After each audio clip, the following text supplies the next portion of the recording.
मेरा परिवार तो हम सब्जी बेचते हैं और इससे ही हमारा पूरा व्यवसाय चलता हैगा। घर में भी सब इससे ही चलता है और बेटी को पढ़ाना भी था तो उसके लिए हम फिर थोड़ा जोड़ कर ही रखते थे कि क्या है कि हम तो 150 रुपये जोड़ सकते रोज़, ज़्यादा पैसे तो जोड़ नहीं सकते हैं कि भाई इतनी कमाई नहीं है। फिर हम इकट्ठा पैसा उसके लिए भेला करते थे। मेरे 3 बच्चे हैं। हाँ, मेरे बेटे ने BBA किया है और मेरी बेटी ये है, इससे छोटी वाली बेटी ने भी मतलब पढ़ाई की है। सब आके हमको धन्यवाद कर रहे हैं। कितना मुश्किल रहा या सफ़र इसकी पढ़ाई का भी और आपके आर्थिक बहुत मुश्किल रहा हमारा। अभी हमने मतलब 5-6 साल तो बहुत मुश्किलों से निकाले कि नहीं उसको पढ़ाना है, तो मतलब हर चीज़ पे कंट्रोल किया। आप क्या सोचते हैं? आप बेटी जज बन गई है, लोग कह रहे थे कि उतना नहीं पढ़ाना चाहिए। हाँ, नहीं मैं तो ये मेरा पहले भी यही था और अभी भी यही था कि मैं लोगों की बात कभी नहीं सुनती हूँ। क्या है, मेरे को मेरे बच्चों पे यकीन है तो मैं किसी की बात नहीं सुनी मैंने आज तक कि नहीं। बचपन से आपने इसको पढ़ाई में प्रोत्साहन दिया? हाँ दिया ना, उसको शौक था जिस तरह से बहुत। बेटों को बढ़ावा देते हैं। हाँ नहीं, मैंने मेरे तीनों बच्चों को बराबर दिया कि आगे चल के क्या मैंने देखा है कि बहुत बच्चे माता पिता को बोलते हैं कि आपने सिर्फ बेटे को पढ़ाया। देखो काश बहुत लड़कियां ऐसी रहती हैं जिनको मतलब ससुराल के बाद बहुत दुख होता है, तो वो भी यही बोलती हैं अरे काश हमको पढ़ाते तो हम कुछ कर पाते। ये मैंने लाइफ में देखा है, तो इसलिए मैंने कहा नहीं, मैं मेरे तीनों बच्चों को पढ़ाऊँगी। सब्जी का ही करा सर शुरू से ही। पहले नंदलालपुरा मंडी सब्जी थी, हम आज़ाद नगर किराए से रहते थे। ठेले से सब्जी बेचने जाते थे, बेचते बेचते आते थे उधर से। कुछ साल बाद शादी हो गई, बच्चे हो गए, फिर मंडी टूट के इधर चौथराम चली गई। हम लोग व्यापार करते थे, फेरी में भी मकान लिया हमने, बनाया यहाँ पर सब्जी बेचते बेचते ही। बेटी जज बन गई है, कैसा फील कर रहे हैं? हम बहुत अच्छा फील कर रहे हैं सर, खुशी का कोई ठिकाना ही नहीं रहा हमारी।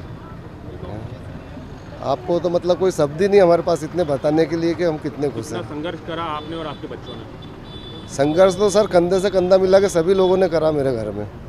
और हाँ, आर्थिक संकट से भी गुजरे सर। बच्चों के काफ़ी किताब से लेके फीस ये वो बहुत कुछ करा, मगर सर सब्जी में इतना वो तो नहीं है, मगर फिर भी थोड़ा थोड़ा पैसा बचा कर और हमने बच्चों को पढ़ाया लिखाया सर। बेटी जज बन गई है? हाँ सर, जज बन गई मेरी बेटी और उनको बहुत ज़्यादा खुशी है। मैं तो यही कहना चाहूँगा कि बेटा बेटी में कभी ज़िंदगी में फ़र्क करना ही नहीं चाहिए माँ बाप को, क्योंकि बेटे से ज़्यादा तो अच्छी बेटी होती है।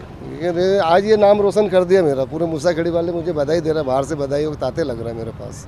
सब्जी बेचने भी आती थी? हाँ, सब्जी बेचने सुबह शाम को 1-2 घंटे के लिए आती थी। फिर भी हम कहते थे बेटा तेरी इतनी पढ़ाई ऊँची है, तू पढ़ाई कर रही है, तू भी कोचिंग से आई, यहाँ से आई, वहाँ से आई, थोड़ा आराम कर लो। तो बोले पापा नहीं, अभी आराम करने का टाइम अभी नहीं, बाद में अपना। बाकी 2 बच्चे आपके? हाँ, मेरे 2 बच्चे हैं, दोनों की शादी कर दी।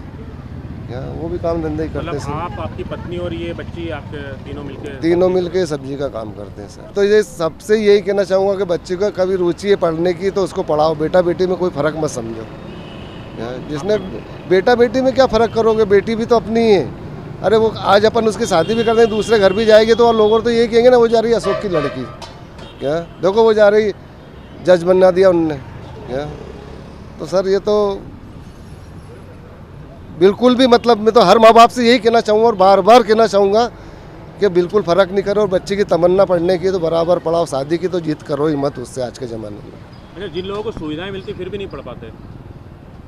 हाँ सर, नहीं वो पढ़ पाते। कई लोग क्या है कि ज़्यादा पैसा रहता है माँ बाप के पास तो उसमें बिगड़ भी जाते हैं कई बच्चे। और हम देखते हैं जैसे कई बाहर के बच्चे आए हैं, कोई बियर बाहर में दिख रहा, कोई कहाँ दिख रहा। मतलब बच्चों को ये भी नहीं करना चाहिए। माँ बाप तो वहाँ से तुम्हारे लिए अच्छे पैसे पहुँचा रहे हैं बेचारे और पढ़ाई लिखाई के लिए, और तुम यहाँ ऐसे कर रहे हो, घूम रहे हो, फिर रहे हो। ये बच्चों को नहीं करना चाहिए कोई से कोई। शुरुआत में प्रॉब्लम्स आई थी, बट सबसे अच्छा टाइम लॉकडाउन में रहा था। लॉकडाउन में पढ़ने के लिए भरपूर समय मिला, ऑनलाइन क्लासेस मिली, यूट्यूब से पढ़ाई करी है, तो यहाँ तक इसमें सफलता हासिल हुई है। फिर आपके माता पिता क्या करते हैं और आप क्या करते हैं? माता पिता सब्जी बेचते हैं मेरे, और मैं भी कभी कभी इनकी हेल्प कराने के लिए आती हूँ यहाँ पर। कितनी परेशानियाँ आई मतलब पारिवारिक और आर्थिक रूप से? आर्थिक रूप से परेशानी तो आती थी, पर क्या इससे सरकार की तरफ से हमको स्कॉलरशिप मिलती थी, तो कॉलेज की पढ़ाई तो स्कॉलरशिप से हो जाती थी। कोचिंग वगैरह के लिए मम्मी पापा से हेल्प मिलती थी। कौन सी कैटेगरी में आपको कितना परसेंटेज कितना? मेरा SC में 5th रैंक आई है। क्या कहना चाहेंगे जिन बच्चों को सारी सुविधाएं मिलती हैं फिर भी पढ़ नहीं पाते? अगर सारी सुविधा नहीं मिल रही है फिर भी नहीं पढ़ पा रहे तो आप जो आपका गोल है उस पर फोकस रहिए, क्योंकि क्या है इंसान दो ही सुविधा मिलती है तो आपके पास तो ज़्यादा अपॉर्चुनिटी है, ज़्यादा अवसर है कि आप अच्छे से कम समय में अचीव कर सकते हैं। तो आप आपके लक्ष्य पे फोकस करिए और आगे बढ़िए। घर में पारिवारिक स्थिति, आपकी आर्थिक स्थिति क्या है, कैसी है? परिवार में कितने लोग हैं कमाने वाले और कितने लोग हैं परिवार? परिवार में जैसे अभी हम 5 लोग हैं, पर कमाने वाले 2 लोग हैं, तो अभी तो यही रहेगा। आर्थिक स्थिति है, घर सब्जी बेच के घर बार चलता है हमारा। अभी तो बीच में लॉकडाउन भी हो गया था, सब सारे व्यापार बंद हो गए थे, तब किस तरह से फिर आप लोगों ने किया, और पढ़ाई में किस तरह से आपको फिर खर्च और मैनेज किया आप लोगों ने? लॉकडाउन के टाइम पर तो प्रॉब्लम्स थी, पर भगवान की कृपा से सब मैनेज होता गया था।